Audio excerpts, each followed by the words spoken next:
Well, good morning, everybody, and Merry Christmas to everybody as we come together today. The biggest job we're going to have today is remembering that it is Saturday and not Sunday, because it sure feels like Sunday, doesn't it? Yes. We had all of our Saturday kinds of action yesterday. Maybe you had a Christmas Eve gathering or whatever it might be, and now we come together in this fashion. And, Saturday, Sunday, tomorrow is when we're really going to be up against it, so we'll be ready for that. Hope that you're having a blessed and wonderful Christmas season and that you've enjoyed your gatherings thus far. And so with that, we will turn to our call to worship and enter into the things the Lord has prepared for us today as we worship the newborn King. In many ways, we have been talking about celebrating Christmas for a month now. We have been focusing on it, preparing ourselves for it, and now today is kind of the big deal. Today is the big opportunity, the climax of all of that. And so we come together. From John 1:14, we read this, "And the Word became flesh and dwelt among us, and we have seen His glory, glory as of the only Son from the Father, full of grace and truth." The Word became flesh. Miracle beyond miracles. How could something like this happen where God Almighty becomes human and lives with us in our world to redeem us from all that holds us, that we might be reconciled to the Father and live for all eternity with Him? We have had several readings and readers to light our Advent candles as we have made our way through the season of Advent. And now for the final lighting of the Christmas candle, we'll invite Bev Tweet and Brenda Trongard to come up and share with us.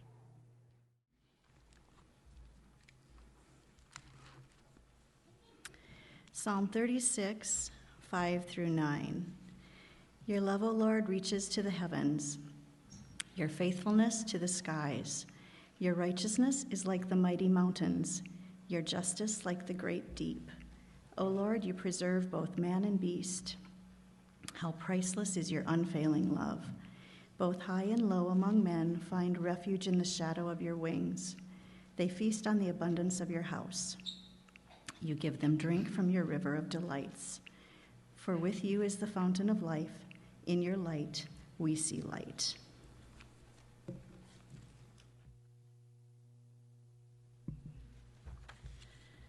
It feels good when someone finally decides to turn on the light. You know the feeling, right? You are working away on some project, and the afternoon sun begins to set. You don't even realize it at first. The light is leaving the room little by little, and you are beginning to squint and strain just a little more. Your focus is on what you are trying to do. You are sewing, or reading, or assembling something that you ordered from Amazon. The light is beginning to fade, leaving you in a dim room. But though your body is working harder and harder to focus and see clearly, you are not aware of any of this because you are so focused on what you are trying to do. And then someone does notice, and they walk over and flip on the light switch.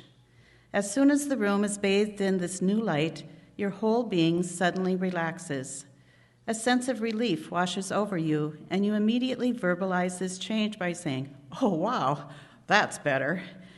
The fact is that it does feel good when someone finally decides to turn on the light. For the past 4 weeks, we have pondered our world in sin. Every sermon for the past 4 weeks has carried the same message. We are all stuck in sin, and we need a Savior. We have focused on the darkness, but today is Christmas, and God has flipped His switch. He has turned on the light for us. Jesus, the light of the world, has come, and as we light the Christmas candle today, suddenly it feels good. Our inner beings can relax, and we can sense the happiness that comes from being able to see things clearly once again. And so, we join our voices with the psalmist today as we declare to the Lord, "In your light do we see light." Now we can live and dwell in the light of Christmas.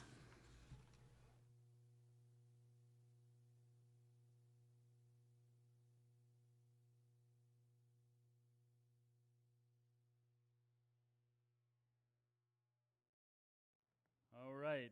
Well, I was going to be kind of daring and bold. I'm kind of wondering about my decision at the moment now, because I thought, well, I'm gonna do a story for the kids, but we don't have very many kids here today. Last week we had a whole bunch, but this year not so many. But I think we're going to go for it anyway.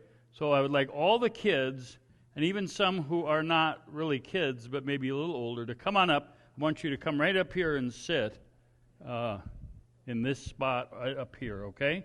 So think we can do that? All right, come on, guys. Be a good sport. Come on up. I'll even take adults who are short.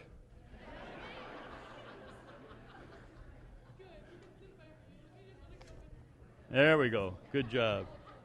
Good job. Sandy, you're my trusty assistant. Here's my stuff. All right. Very good. Very good. Well, yeah. That's right. You qualify one way or the other, right? All right. Well, everybody had a good Christmas so far? Yeah? Do you still have some presents to open? I got a hoverboard? Well, and a watch, so you can tell how long you're hovering. I got it with Hunt and Shoot. Really? Wow. Mom and Dad. Sweet. I love it. It's nice. Well, hope those are all wonderful things. I want to tell you a Christmas story, okay? And so the story I've chosen to share with you guys is Jack and the Beanstalk. What? That's not a Christmas story? Well, here's the deal. Jack and the Beanstalk, there's a lot of different versions of Jack and the Beanstalk out there, and the one I tell is a Christmas Jack and the Beanstalk story, okay? All right. So here's the deal. We all know Jack and the Beanstalk, right? Jack and his mom are living in the house, and things are not going well, and the people who have loaned the money are coming, and they're getting kicked out of their house, and all they have is one cow, and so Mom sends Jack into town to sell the cow to get whatever they can get so they can live for just a little while longer. They're probably not going to make it. And so Jack goes in, but instead of getting money, what does he get? A bean, a little bag of magic beans. And he brings them home and says, Mom, these are magic beans. And Mom says, no, you knothead, that's not what we do here. And so she threw them out the window. But in the morning, after they slept all night, what was there? The beanstalk, right? Yes, the beanstalk went way up into the clouds up there, and so Jack, not having anything else to do, since Mom was kind of mad at him, said, "I'm going to climb up that beanstalk." So he climbs up the beanstalk, and he gets up there in the clouds, and I guess I never knew this, but there, lo and behold, was a castle up in the clouds, and I don't know how it stayed there because they're kind of heavy, but it did, and so Jack sneaks his way into the castle, right? And he sees lots of things, and one of the things he sees is, nope, give me the other one first. In this story, the egg comes before the chicken. All right. He sees this laying there, and what is it? The golden egg. You guys know Jack and the Beanstalk, right? Golden egg. And here's this golden egg. And Jack looks at that and says, wow, if I could get a hold of this golden egg and take it back down, our money problems would be solved for a long, long time. And so Jack is pondering this, trying to think, how could I get a hold of this golden egg without the owner of the castle coming? Who is the owner of the castle? He's a giant, right? We all know that. And so just about the time he's going to make his move on the egg, here comes the giant. And what does the giant have? That's a pretty little with a big egg. Just saying. It's the best we could do on short notice. So he comes in with a goose. Now this is a goose. See, there are wings and a beak. This is a goose. Today, this is a goose. All right. And so the giant brings the goose in, and he comes clump, clump, clump, and he sets the goose down, and he he tipped over. And he tells the goose, lay an egg. And just like that, the goose lays an egg, another one. And lo and behold, every time the giant tells the goose to lay an egg, it lays another golden egg. Now, Jack is trying to figure this out. He's thinking, he says, now, if I steal the golden egg and take it back home, what am I going to get? How many eggs? One egg, right? But if I can get hold of this goose, which is actually kind of easy because he's smaller than your average goose. If I can get hold of this goose, how many eggs am I going to get? A lot, right? Because I'm going to get one today and one tomorrow. And if I do that for 30 days in a row, I'm going to have 30 eggs. So which one do you think he's going to go for? Not the egg. Thank you for that totally wrong answer. All right. All right. He's going to go for the goose, right? And so Jack grabs the goose, and we know how the story was. He runs down the beanstalk, and then he gets down, he calls for an axe, and he chops down the beanstalk, and the giant can't get him, and now he has the goose that lays a golden egg every day. Now, yeah, so Sandy, why don't you can hold the goose, make sure it doesn't fly away. All right. That's a Christmas story because of this reason. On Christmas Day, we celebrate God giving us a gift, right? And what is the gift? His Son, Jesus. He sent Jesus into our world. And through Jesus, God gives us lots of wonderful gifts. He gives us His love. He gives us His forgiveness.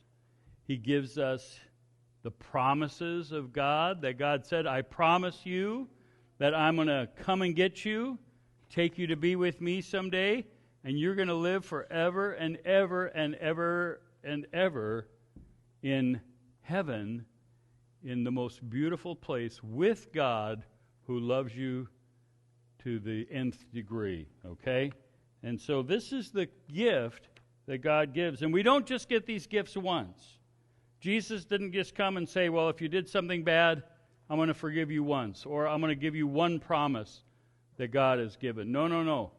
Every day, just like the goose laid the golden egg day after day after day, so Jesus gives to us these wonderful gifts today, tomorrow, and the next day.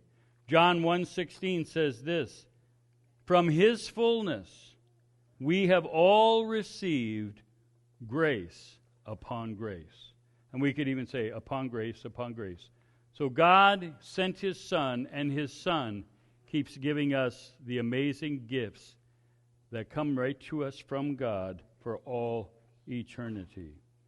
Jack was glad when he got the goose that laid the golden egg. Would you be glad for that too? Yeah, I'd take the goose that laid the golden egg. We don't have any geese that lay golden eggs today, but we do have someone much more wonderful than that. We have Jesus, who keeps bringing us God's love and God's forgiveness and God's promises every day. So kids, let me encourage you, believe in Jesus, love Jesus, and honor Christ, who comes to bring you everything you need. Okay? All right, good job. Let's give them a hand for being such good listeners. Way to be. If anybody needs help to get up, let me know. All right. You did a good job.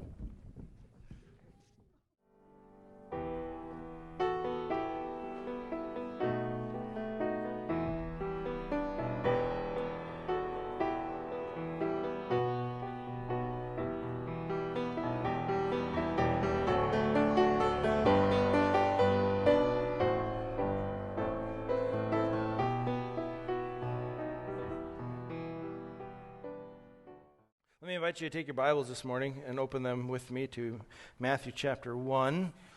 Matthew chapter 1 will be our launching point this morning.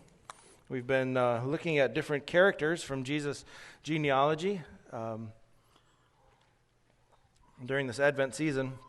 And so I figured we'd wrap it up by taking a look at the last name on that list, and that is Joseph.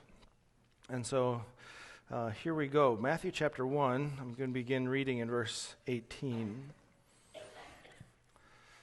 Now the birth of Jesus Christ took place this way. When his mother Mary had been betrothed to Joseph, before they came together, she was found to be with child from the Holy Spirit.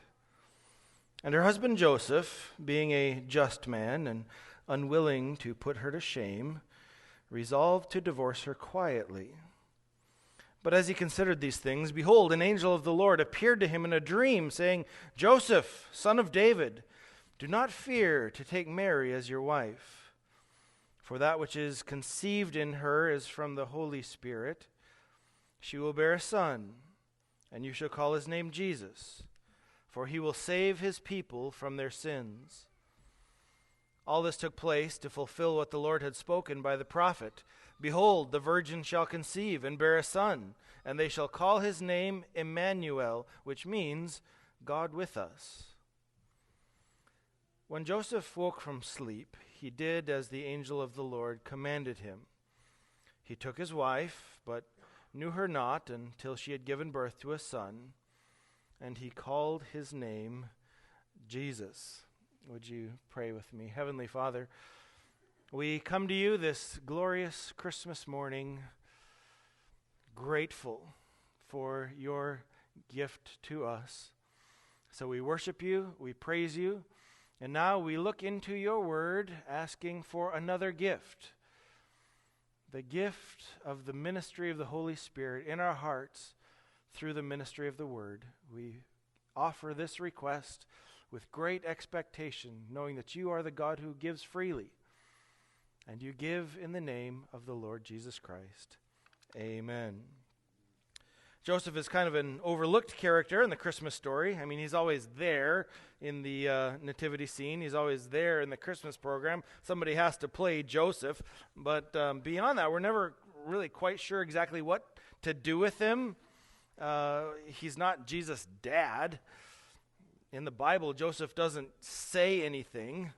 Even for Protestants like us, it's like Mary gets the attention, the top billing. And so as I was thinking about this sermon, I was just like, how do you approach Joseph? A role model. He is a role model.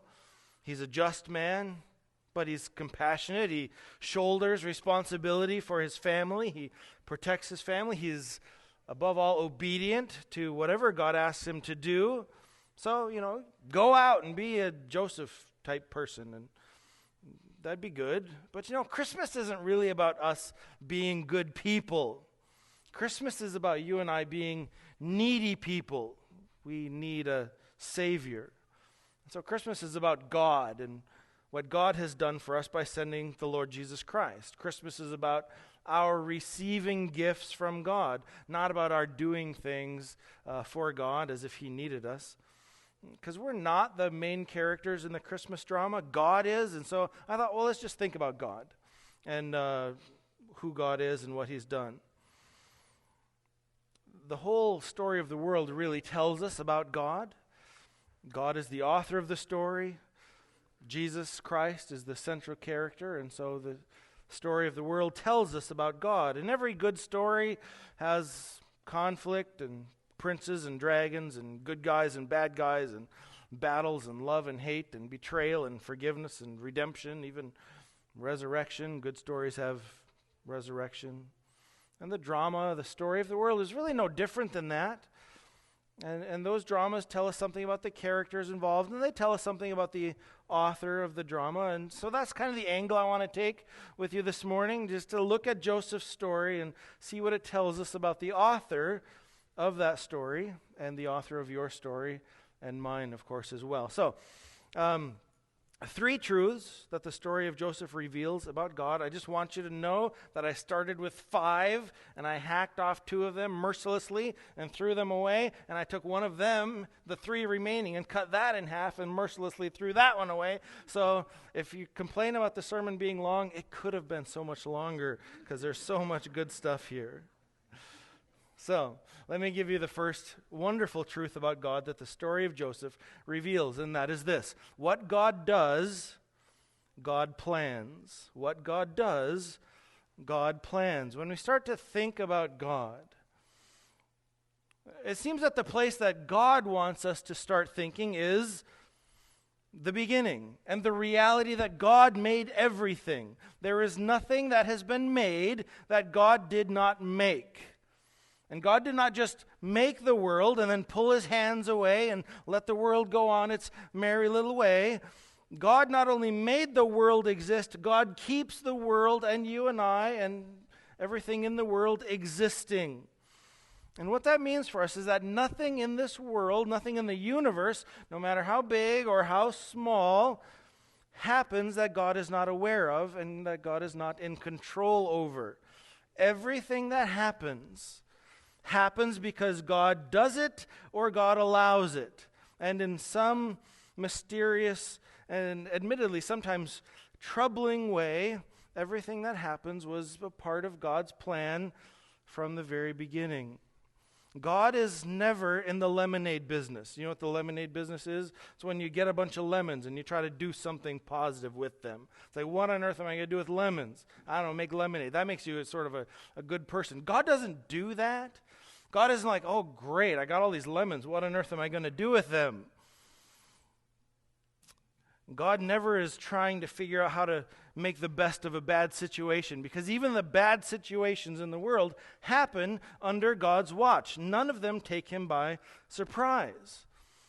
You know, sometimes we can think about the world, the universe, as a kind of a neutral playing field, where God and Satan kind of have it out to see which one is going to win. God is on his side. He's trying to turn the world into a heavenly place and make everything better. And Satan is over here fighting against God, trying to turn the world into a dystopian, hellish sort of place. And people are somewhere in the middle, you know, and God's trying to pull us to his side, and Satan's trying to pull us to his side. We're just trying to figure out which team that we want to be on. And so God calls to us. He's promising us candy and lollipops and good health and golden streets and endless rounds of heavenly golf. And yeah, maybe there's a little bit too much singing and too much harp playing for my taste, but you know what? That's kind of the price of admission. If you want to be on God's team, you got to do that sort of thing. And over here you got Satan, you know, and he's calling from the other side, and he's like, man, it's going to be happy times and lots of friends, no rules, right? And really the only downside is the weather's a little bit hot, but you know, and so they're sort of pulling us each direction, and so we're the Christians, right? And so we're trying to say, hey, come on world, join Team God, it's going to be great, and you got to do the harp thing, but whatever, it's still going to be better on the other side. But that's not how the Bible describes what's happening in the world. The world is not a neutral playing field where two opposing teams are having it out.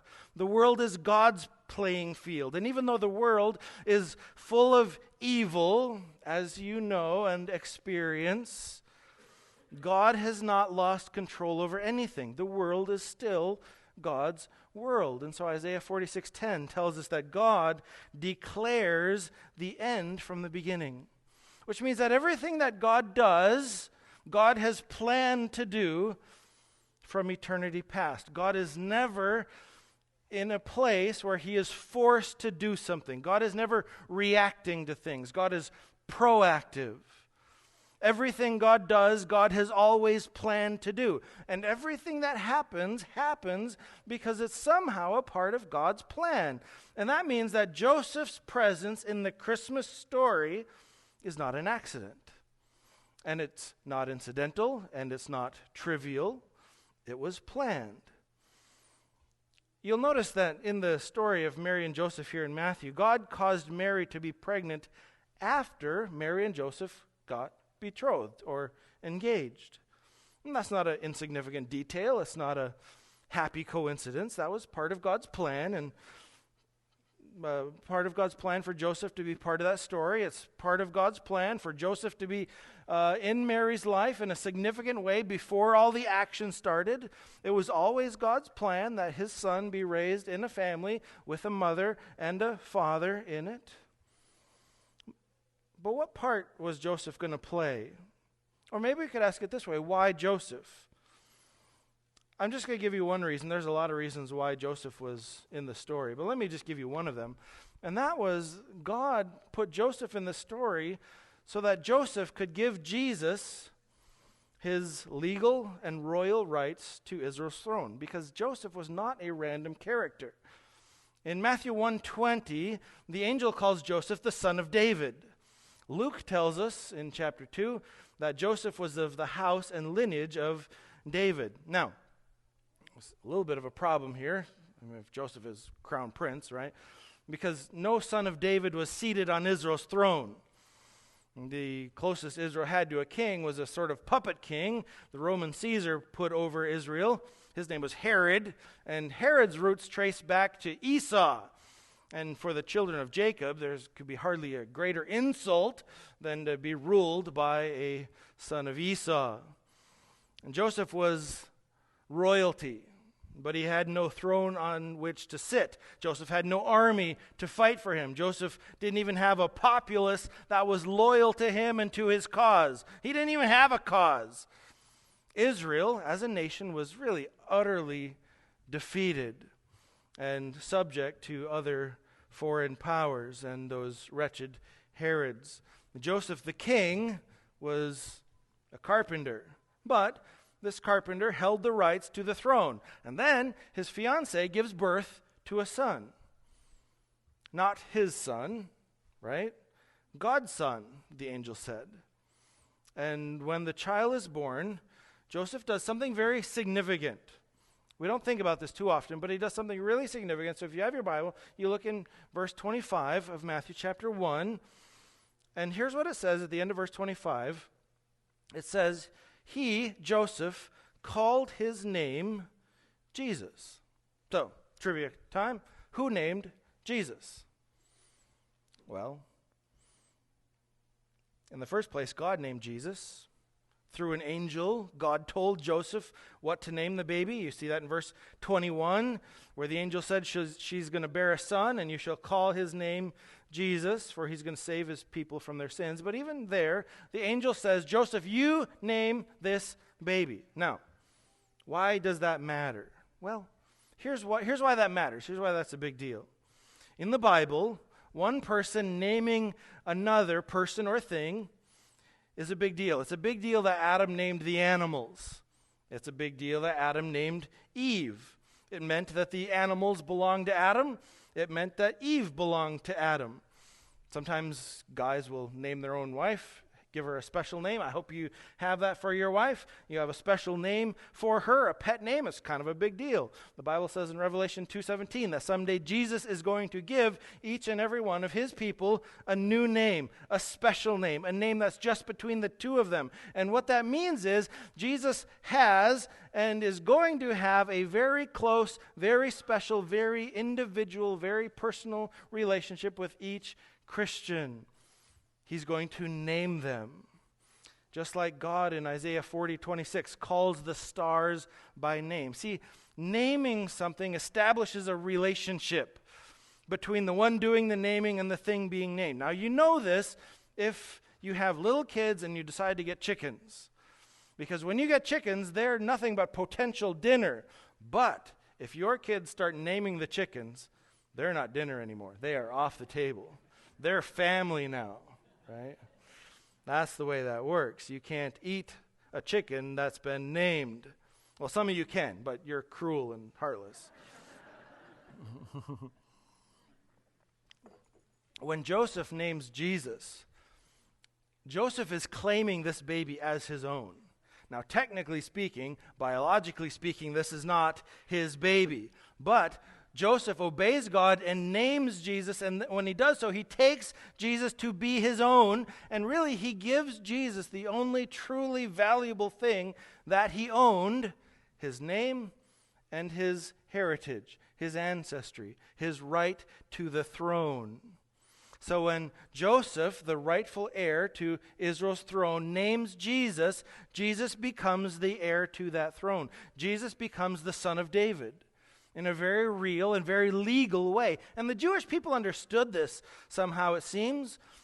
Throughout the life of Jesus, the expectation that he was royalty were never that far below the surface. In John 6, we meet a crowd that wants to force Jesus to become king. There's a blind man named Bartimaeus who calls out to Jesus and says, "Son of David, have mercy on me." The triumphal entry, Palm Sunday, was a royal procession. Everybody understood that this is David's heir marching into the capital city. That's why that day was so exciting. It's no accident that when Jesus was crucified, they put a purple robe on him and like a stick for a scepter and a crown of thorns on his head and did a mock coronation. There was this perception, understanding that Jesus was the king. And of course, Jesus someday is going to come back and take the throne that is rightfully his by his adoption by Joseph. Jesus' right to the throne came not by conquest, but by God's promise to David and God's promise to Jesus that came through Joseph. And that was all part of God's plan. God had planned that out, that Joseph would be in the right place at the right time with the right woman and would name her child little Jesus. So that's one truth we learn from God. What God does, God plans. And we could also say that what God plans, God does. That was going to be my fifth point, but we have to save that for next year. So, truth number two. Truth number two is God uses those with a heart for him. God uses those with a heart for him.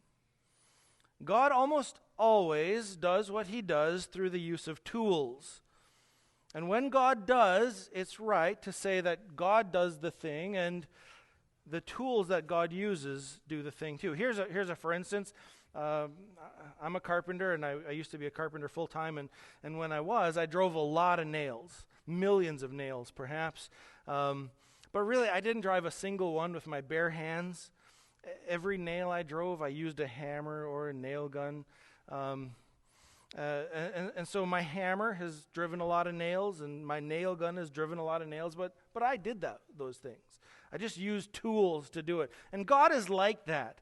God is always doing things in the world, but he almost always uses tools to accomplish his end. So in the Christmas story, God is sending messages, but those messages are being carried back and forth by angels going here and there between God and Joseph and God and Mary and God and the shepherds and God and the wise men. And God could have just spoken directly, but he likes using messengers. He likes using tools. When God created the world, he used words to do it. He spoke the world into existence. When God wants to draw someone to himself, when God drew you to himself, he used someone, a parent, a Sunday school teacher, a pastor, a radio program, whatever. God has lots of options, lots of tools at his disposal.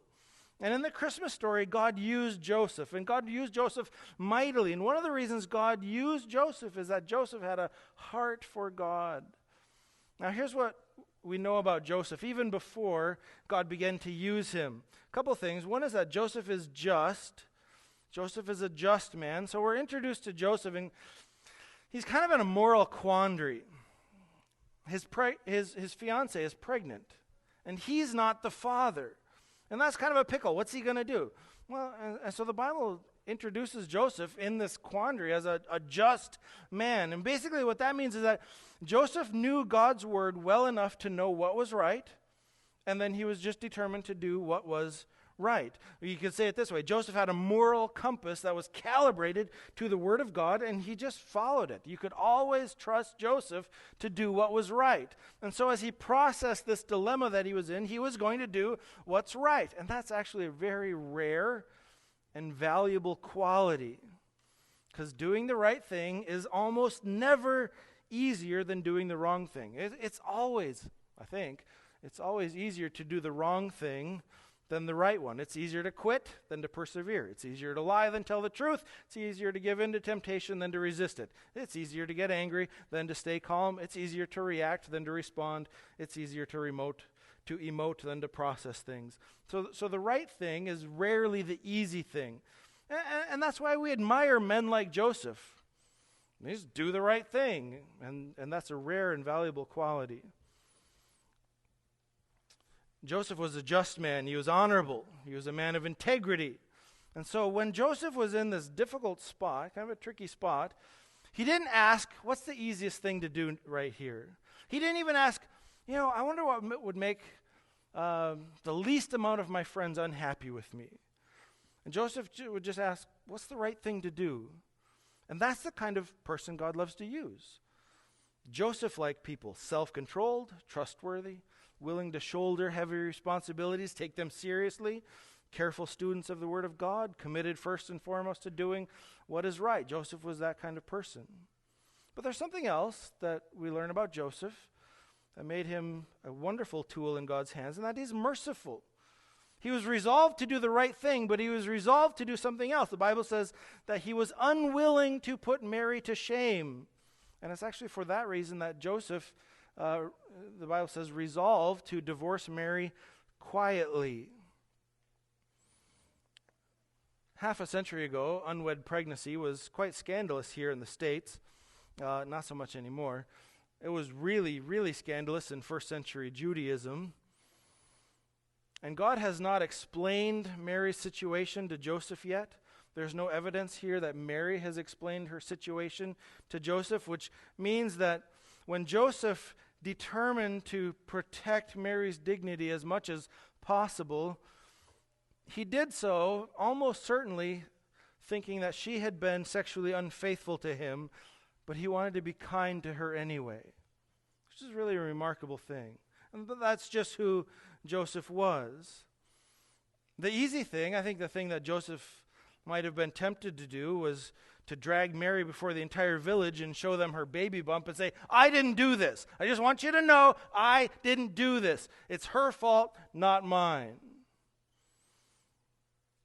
But the Greek terms here in Matthew 1 indicate that Joseph was unwilling to make a public example of Mary. Now, there's a proper time and a place for public shaming, okay?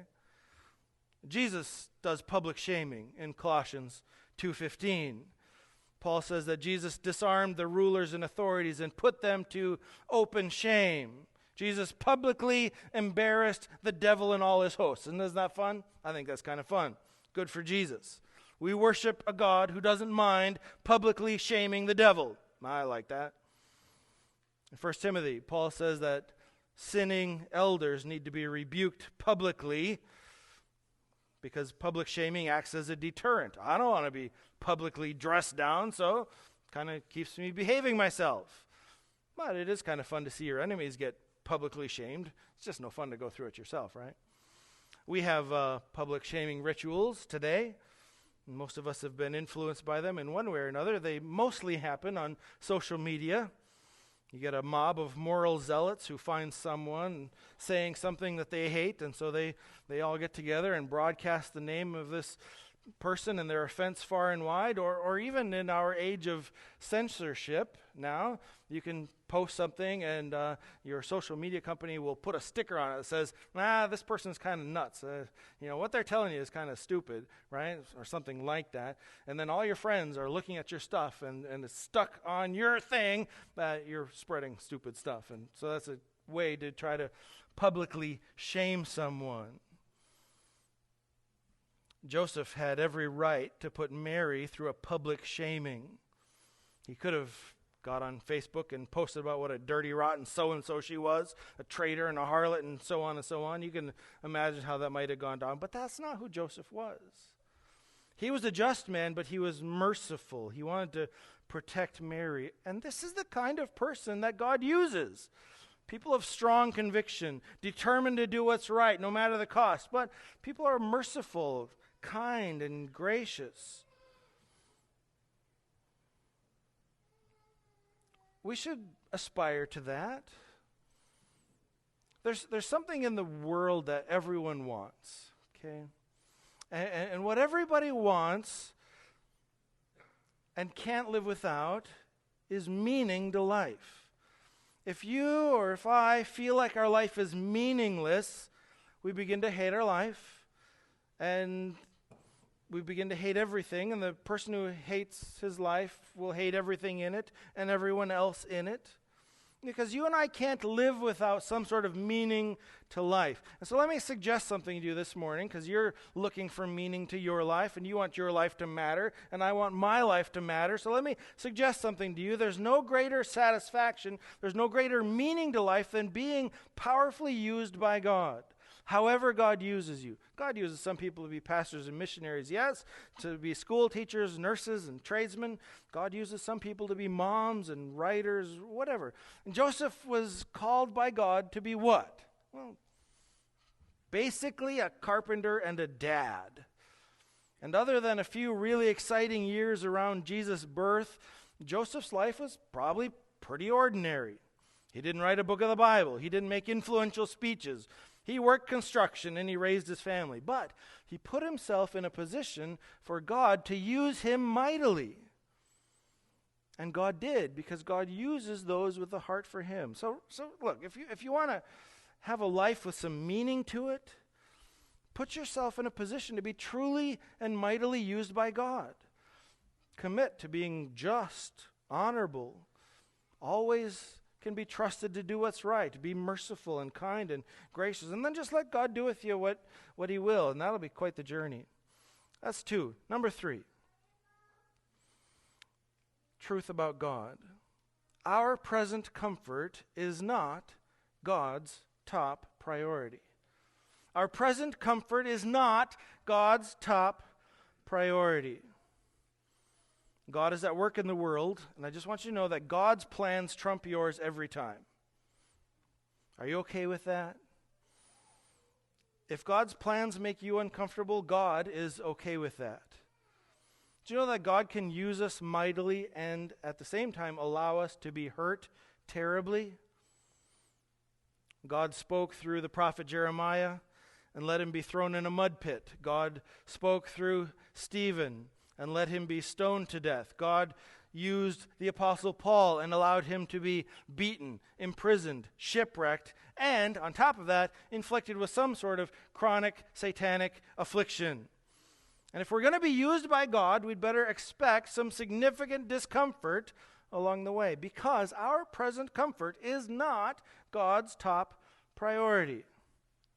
Why? Because God's plan is for our eternal good, our eternal glory, our eternal comfort, but we're not into eternity yet. And when we think about the story of Joseph and how God used Joseph, let me just mention 2 significant discomforts that Joseph faces. The first one is danger.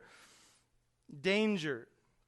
Here's the thing about being used by God. You put a bullseye on yourself for attacks from the devil. And Joseph faced significant dangers right away. Herod, the political power, wanted to kill Jesus, and no doubt Joseph, who harbored the baby and his mother. It's not uncommon for people who love and serve God to be targeted by political governmental authorities. This happening in China this morning, Afghanistan, in many places all around the world, even this very morning. So Joseph had a choice to make here. He could stick with Mary and stick with the baby and face those dangers, or he could save his own skin by just saying, hey, this is not my problem. Not my problem. Now, Mary, it was a heck of a ride, but you know what? You're on your own now. The danger from Herod was so great that Joseph had to leave. He had to leave the house he was in. He had to leave the town he was in. He had to leave the country that he was in and go to Egypt. I think that's kind of inconvenient. It's not like God didn't have other more comfortable options available to Joseph. I was thinking about this. God can do anything at any time. So it's like, well, God, why didn't you just beam down a giant Hilton hotel into Bethlehem surrounded by SWAT teams and snipers and stick Mary and Joseph in the presidential suite on the 85th floor and say, just watch these silly people try to get you? Like that's an option for God. They could have been watching Netflix and enjoying the hot tub. God could have done that, but God didn't. God said to Joseph, run for your life or you're dead. Run to Egypt with a newborn. And when they got to Egypt, they had to somehow survive down there, probably Gifts from the wise men sustained them. Those gifts that one might present to royalty from one head of the state to another. Those gifts that supported the infant king who was in exile. The whole thing is just uncomfortable. But Matthew makes it very clear that this had to be done. Why? Because in Matthew 2:15, we're told that God had promised to call his son out of Egypt. And if God's going to call his son out of Egypt, God's son has to get to Egypt. And he did so on the back of Joseph's discomfort. There's beautiful symbolism with Jesus coming up out of Egypt, isn't it? Harkens back to the Exodus, God freeing his people from their bondage, bringing them out into a land of milk and honey. And that's who God is. God's the one who sets the slaves free. God's son, Jesus, was exiled from his rightful throne down to Egypt, and Joseph was really the one who had to suffer through all that until God called him out. Even after they got back into the land of Israel, after Herod died, things still weren't great where Joseph wanted to go. He apparently wanted to make a life back in Judea, probably Bethlehem. That's where his family was. Couldn't do that, so he had to go up north into Galilee. He didn't want to live in Galilee, but he had to. And every step of the way, Joseph is facing danger and discomfort. Why? Because God's plan was never centered around Joseph being very comfortable. God's plans are centered around one person primarily, and that's Jesus. And of course, God's plan for Jesus wasn't terribly comfortable, was it? God's plans are the best. God's plan for Joseph was the best. God's plans for you and for me are ultimately the best, but God's plans are not designed to make us comfortable all the time. Sometimes God's plans involve tremendous amounts of danger. God's plans might include cancer, car accidents, tornadoes, homelessness, hunger. God's plan for his own son, God's plan that he wrote from the foundation of the world, included for his own son a cross. God's plans might include danger. They did for Joseph. Here's something else that God's plans might have, and that's a bad reputation. This is kind of hard. As near as we can tell from the biblical record, until the day Joseph died, he was considered Jesus' father, which meant that he lived for his entire life after Jesus' birth with the reputation as the guy who knocked up his fiancée before the wedding day. Who's going to believe that Mary became pregnant without a man's involvement? Luke 3:23 indicates that everyone figured that Jesus was Joseph's son. And it's hard for us, I think, to appreciate the kind of stigma that would have had in that day. Maybe this will give you a little bit of an indication. 30 years after this, Jesus is in a heated argument with some Pharisees. It's really heated. It's like the heated argument where Jesus said that you're acting like Satan. So it's pretty heated. It's pretty hot. And in John 8, you know what these people said to Jesus? We weren't born of sexual immorality. We're not like you. Our parents were married before we were conceived. Even Jesus carried that stigma, and in tense moments like this, the condescending attitude of the entire neighborhood showed, who are you, Jesus? You're nothing but a bastard child. Joseph went into this story with a wonderful reputation. He was a just man. He earned that reputation. And Joseph never wavered from doing the things that earned him that reputation. Joseph, as far as we can tell, kept his godly character, kept his integrity. Joseph obeyed God even when it hurt. But you want to know something? Until the day Joseph died, he maybe never quite regained his reputation. He was always going to be that guy who fathered a child out of wedlock. And when we ask God to take and use us, one of the things that we have to be willing to offer God is our reputation, because our enemy, the devil, is called the accuser. He's a slanderer. He's a defamer. He's a character assassin. Did you know that the early Christians were rumored to be baby killers and cannibals? That's what everybody thought about the early Christians. Here's why they were considered baby killers, because back in those days, it wasn't uncommon to just abandon babies, just to leave them lying around somewhere. Happens in other places in the world today even. And Christians have always loved babies and loved them a lot. And pagans have often been very willing to kill babies, and so Christians would find these babies and take them in. But then Christians would have these communal suppers where they would talk about eating a body and drinking blood. And the pagans didn't like Christians anyway in those days, because Christians wouldn't participate in the superstitions that sort of brought good luck to everybody.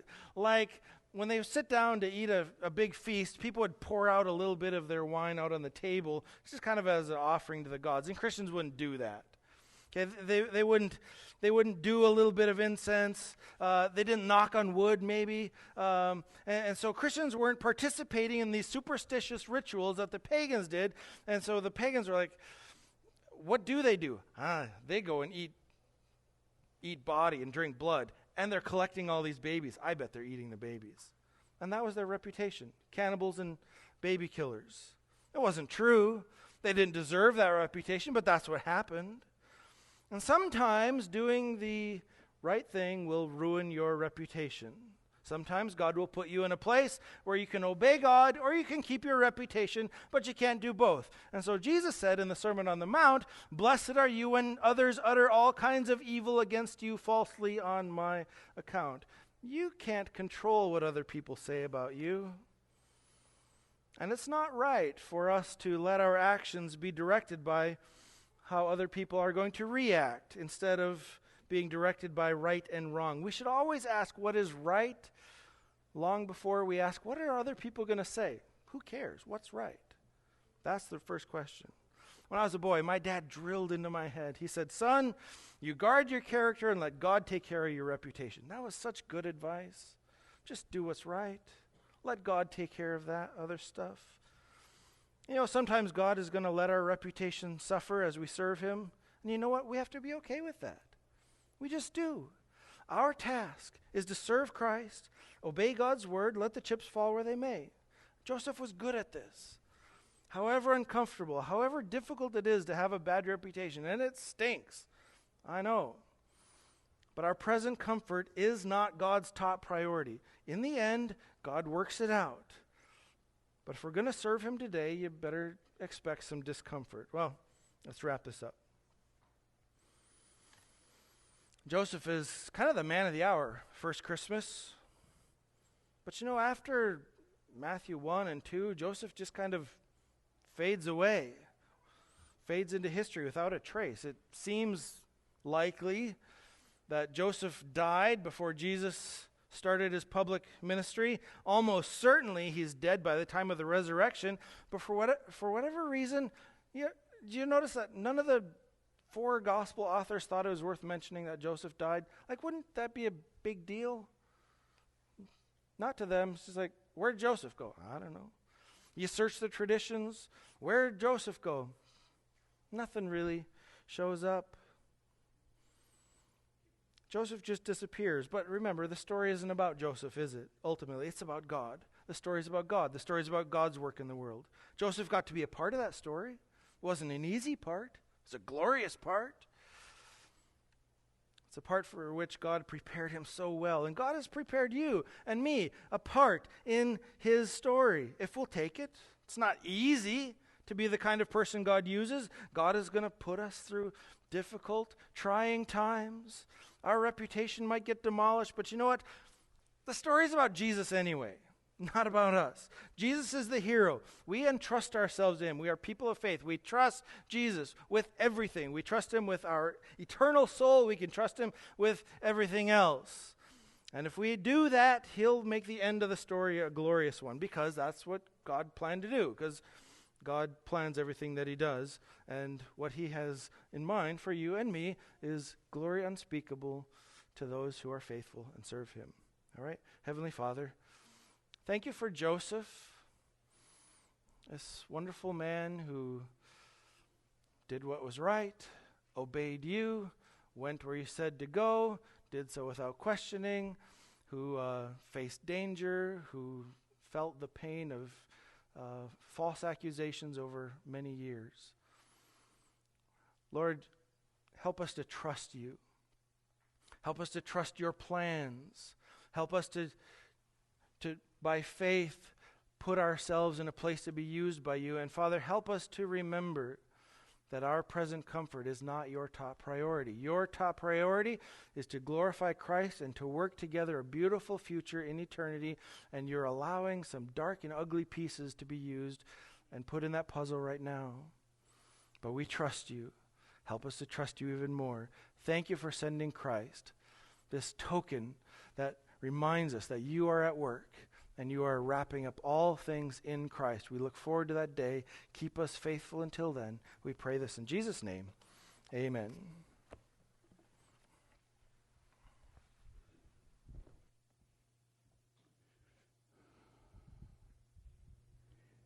It's not without reason, but not on purpose either, that the imagery that we have as we've listened to Joe talk about Joseph and the Christian life and what's all involved is that the shadow of the cross is cast over the manger of Jesus.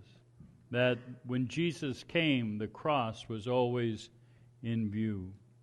We rejoice in our Savior and the wonderful salvation that He brings to us. As you go forth into this Christmas day, remember today is Saturday, tomorrow is Sunday. So we're going to be coming back here again tomorrow to do it all over again. And so we look forward to that. Go now with God's blessing. The Lord bless you and keep you. The Lord make His face to shine upon you and be gracious unto you. The Lord lift up His countenance upon you and give you His peace, both now and evermore. Amen. What are we doing which doxology are we doing? Just the regular one? What was the other one? Remind me. Oh, come, let us adore Him. Let's do that. Can we do that? Just the chorus. Oh, come. Oh, come, let us adore Him. Oh, come, let us adore Him. Oh, come, let us